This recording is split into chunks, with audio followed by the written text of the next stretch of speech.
On this episode of the Layover Live, Travis Yewell and Andrea Martinez stop by to talk about branding.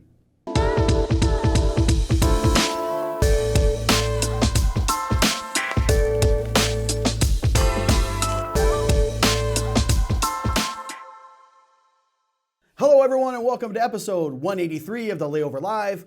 I'm Jason Swick, VP of Strategy and Insights at Simpleview, and thank you for taking the time out of your busy schedules to join us once again today. Now, today we're talking about branding, and for destination marketers, developing a strong visual identity and brand comes with a number of benefits. For example, it helps create emotional connections with your audience, which leads to greater influence in persuading those travelers to visit your overall destination. Consistent and effective visuals unify a destination's brand and its messaging so that people instantly recognize you across all of your channels.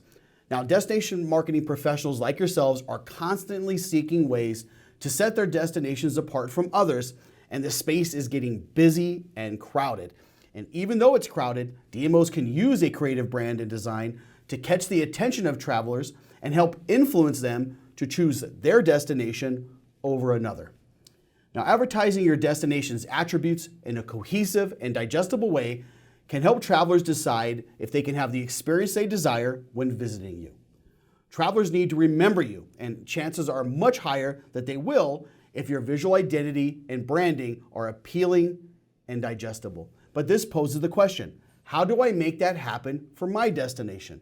And a good place to start is with a new brand or even updating your visual identity.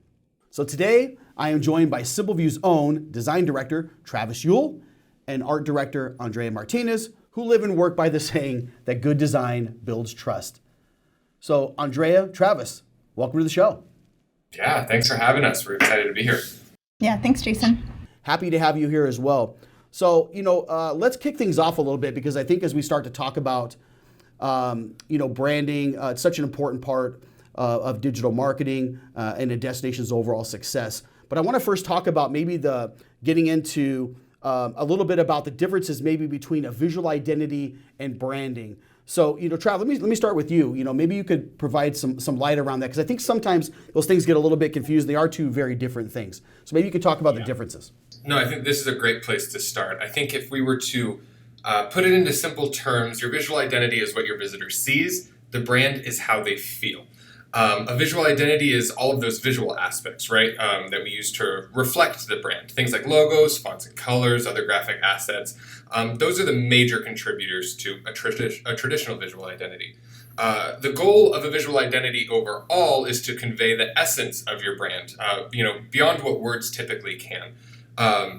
Mr. Jeff Bezos famously said, your brand is what people say about you when you're not in the room. Which is another great way of putting it. For DMOs, that means it's the world's perception of your brand, right? The stereotype or the things that people think about you when they're not there or when they are there. So when you're creating a new brand, you want to focus on how to influence and shape that public perception of your brand or of your destination. This is traditionally done by creating brand pillars, brand tone of voice. I feel like most DMOs are familiar with those sort of things.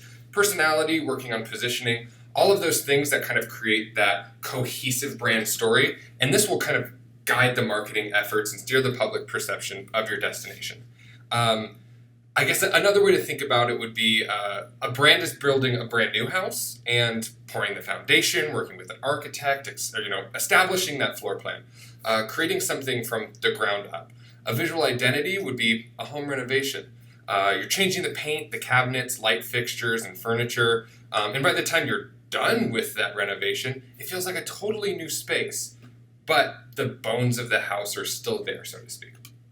Yeah, listen, that is a really, really, really good way to put something in perspective there, and I appreciate you sharing that, Travis. That really helps, I think, to better understand the difference between branding and visual identity, and the metaphor is really, really good. So, Andrea, let me go over to you and ask, what makes a good candidate? How would I know if I'm a candidate for one versus the other? Maybe you could get into that a little bit.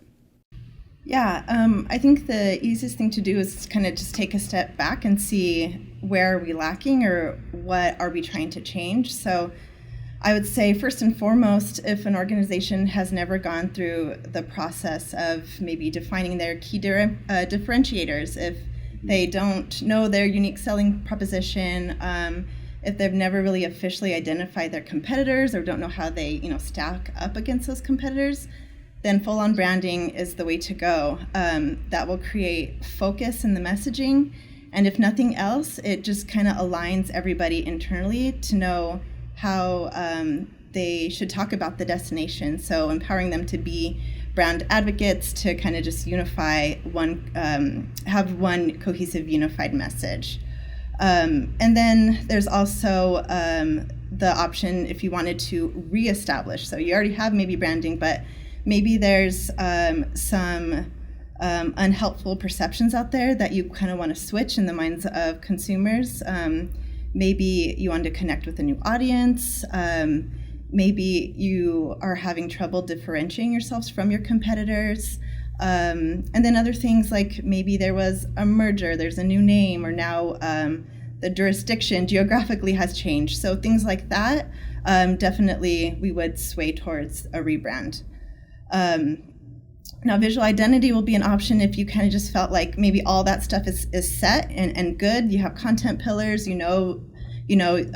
brand story is solid, and maybe you just want to update the visuals. So the logo needs a refresh, colors and other visuals. Maybe those are feeling a bit stale and you just kind of want to refresh those. Then visual identity would be the route.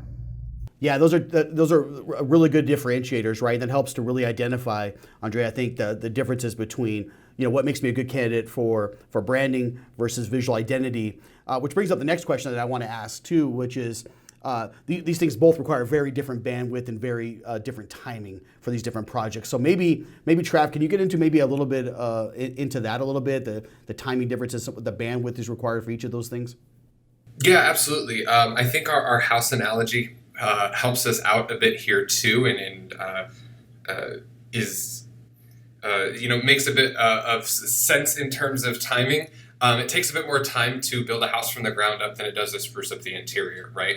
So that being said, visual identities usually about a 10 to 12 week process for us because we're not reestablishing the message from the ground up, right? We're really sprucing up the visual aspects of how we want to, identify that story or identify the destination, where full branding can take anywhere from 6 to 8 months, depending on what we have to solve for and the level of research and testing that's involved. If you're renaming your destination or you want to run the creative through testing, you can probably bet on the later side of 6 to 8 months. But again, there's just so much more that goes into full branding than that goes into, switching up fonts, colors, design assets, and logos that you would typically see in a visual identity. Yeah, really good differences there between the timelines, right? So it kind of just depends on where you're at in your life cycle, what timing it takes, right? And I think that's really important because oftentimes if we're working on different projects, keeping that thing in mind, hey, if I've got to get a site launched by a certain date, or if I got something that is time sensitive, I got to keep those things in perspective before I start this design. Like understanding that, hey, if this thing is right around the corner with a web launch, branding's probably not the right idea. I might want to consider visual identity and then work into a brand project later. As that stuff's really important. So thanks for sharing that. I want to continue with you, Trav, on this too a little bit around some examples of this because I think it'll help really pull this out of the sky. Maybe let's start with visual identity. Maybe could you give an example maybe of a project you worked on around visual identity? And then coming after that, I want to talk a little bit on the branding side. Yeah, absolutely. So I think a great one to work with is, or to talk about is Visit Cheyenne. We just recently got a Gold Hermes Award, or Hermes. I'm not really sure how they pronounce that one, but it was a gold award nonetheless. You and me both. I think that's a great one to talk about because that was really a great use of the visual identity. We're really proud of that work that we were able to do with Andy and Jim over there at Visit Cheyenne. I think they were really smart in how they used the visual identity, really as a way to optically cement the destination's personality, in a way that their old graphics really weren't able to achieve. Cheyenne as a destination had grown a lot in the last 5 years. They had added a lot of modern amenities, have this birth to a burgeoning music scene, but through all of that, they kind of had this common thread of Western rodeo culture that was kind of amplified as they continued to grow. I think kind of, it's pretty common for us to see those personalities, and again, like the Western rodeo culture for Cheyenne, see those personalities of destinations really start to intensify, or the community really grab hold of what that is during those growing years of certain destinations. Think Nashville and music, San Francisco and the tech scene, Southern California and that surf and skate culture.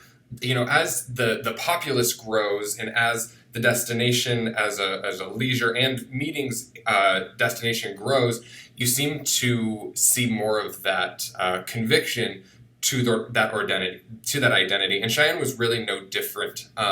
So in all of that, we created a visual narrative when we were working on the visual identity itself, which is kind of the design theme. It's something that we start before every visual identity. And the visual narrative for Visit Cheyenne was the New Old West. This was the platform that we created to allow us to take that kind of rough and tumble of rodeo culture and marry it with that modern growth of the destination that they had experienced in those last 5 years. In the end, I think we were able to create something that felt fresh and relevant without losing that Old West charm.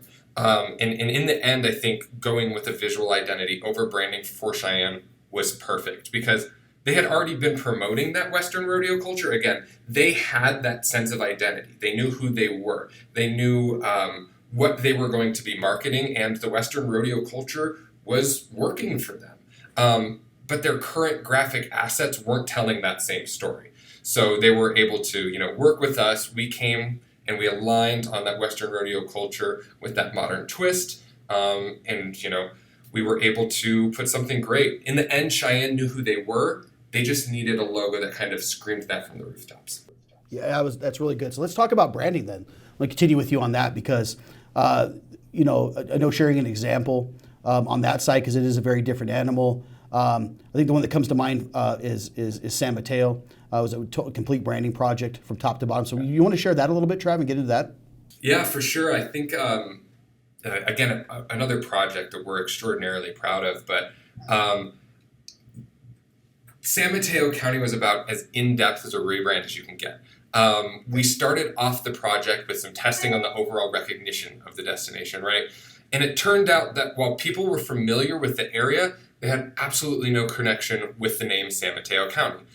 They knew where San Mateo County was, but they had no idea that it was called San Mateo County. That was an enormous red flag for us. We want to make sure that we're establishing a sense of place in all of our brands. So kind of identifying that red flag, we went through some naming iterations and lots more testing, and it was kind of revealed to us that the audience connected way more with the name San Francisco Peninsula than they did San Mateo County. So, again, after tons of testing, and of course plenty of buy-in of the DMO and the board, we decided to rename the DMO the San Francisco Peninsula, because it gave people that sense of place, and it was, really clear to their audience. From there, we established those content pillars and that brand personality, all that stuff that would go on to construct our brand story. The graphic assets we built to accompany the new brand kind of evoked a sense of coastal relaxation and that modern Bay Area experience. And we, in all of that, developed the tagline, South of San Francisco, North of Expectations. And this kind of further backed up our sense of place. Not only just in our name, but in our tagline as well. Like, hey, we're the peninsula and we're right under San Francisco. Again, at the end of the day, it was a hugely successful project, one we're very proud of. But again, because we were renaming, we were not only just not necessarily trying to change people's perception of the destination, but really get them to know where it was and what it was called, being, really that ground floor, setting that foundation for this brand. It needed a whole new rebrand. Again, that's what we were able to accomplish with the San Mateo County, or now the San Francisco Peninsula project. Yeah, two great examples, right, that you shared there. Cheyenne on the visual identity side of things, right? Just need a little touch up on some and a little refresh on some of the things they were doing. And then coming into something like San Mateo now at the San Francisco Peninsula, where we just did this whole rebrand and rethought about things from the ground up. Two really, really good examples there. But being that we talk a lot about digital marketing, which is what this podcast is all about, I want to jump into that. And Andrea, maybe over to you to talk about maybe how some of these design elements really work together with digital marketing. Could you talk about that a little bit? Yeah. So it's difficult to do any sort of digital marketing well without having that brand or visual identity. So as a visitor or user is if they're clicking on an advertisement, if they're getting an email from you, if they're moving through, a social ad or what have you, and end up on your website, well, you want to make sure that everything visual throughout all of those touch points is consistent, and not just visuals, but also that consistent messaging and tone.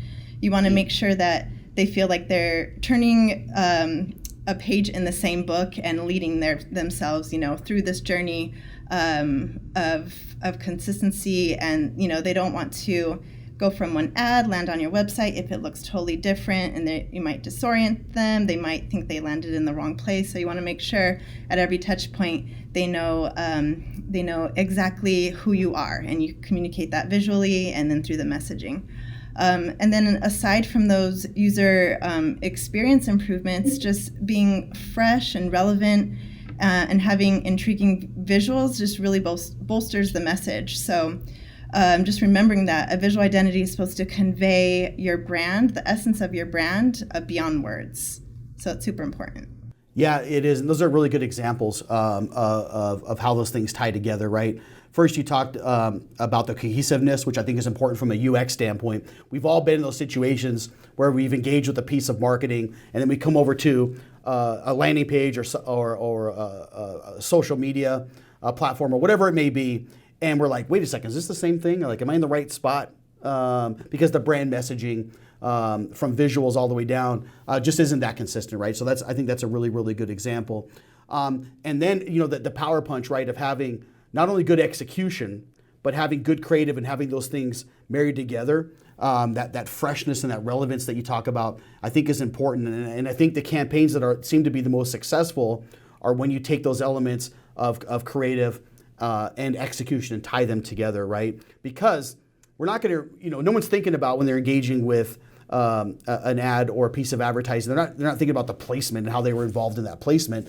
They're just thinking about the creative side of it and that emotional pull they get from it and how it makes them feel, right? So really, really good there. So in wrapping up then, guys, I'll ask both of you, and maybe Trav, will start with you, is just some advice for folks out there. We usually like to end the shows like that. For maybe those that are thinking about maybe digging into a project like this, whether it's visual identity or branding, maybe let's talk about that. And actually, Andrea, let's stay with you and we'll just talk about that. Maybe you want to give a little bit of advice. Yeah, I think first kind of determining which route is needed and doing maybe a brand audit can help you with that, determining if you really need to overhaul and think about your pillars and your brand story, or if it's just the visuals that need a refresh, which we can start to feel like visuals become stale around 5 years. So thinking about where you are in that timeline and what's needed. And then also just considering time, as Travis mentioned, there's a difference in time between those two, and then resources as well. The full branding, it could take a lot of research, and whether you're doing that research internally or externally, and things like that. So definitely certain things to consider with each. And then I would say having a strategy once you have that brand, that new brand or that new visual identity, having a strategy about how you're going to release it to the world. So how do you plan to roll it out to your community? How do you plan to roll it out to the world? Is there going to be an event that coincides with the brand launch? Is it going to be a reveal video? Is it going to be some kind of campaign? So thinking about not only, there's a lot to think about as you're moving through the process, but then once you have the actual, deliverable, how are you going to manage the releasing of it? And then I would say, lastly, that if there's any way to enroll maybe local residents in that, some way how to spark further buy-in in the community. If you can, enroll the locals in that brand release, or thinking about, is it passing out brand swag? Some resources and timing will need to go into all the other branding collateral and how that's going to be distributed as well.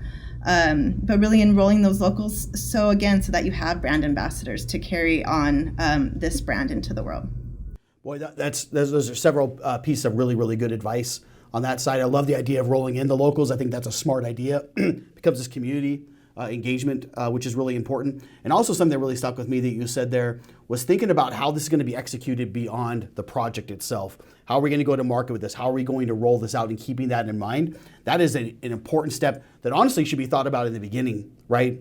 So that when that time is ready, you're hitting the pavement running. Travis, anything else to add on your side? I think Andrea summed it up pretty well there, but I wanted to see if you had anything else to add.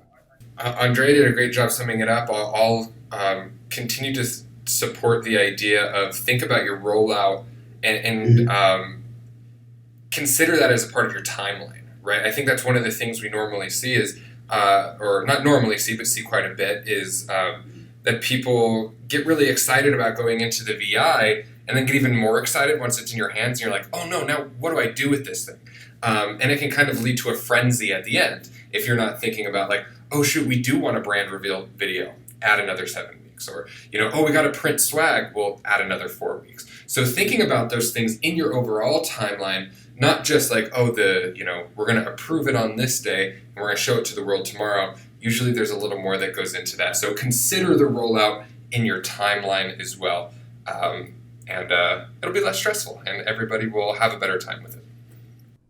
Yeah, really good stuff. Thank you both for sharing that. Really, really good insights from two award-winning folks on our team here. So to Andrea, Travis, thank you guys so much for coming on today. I really appreciate it. Yeah, thanks for having us. Thanks, Jason. You bet.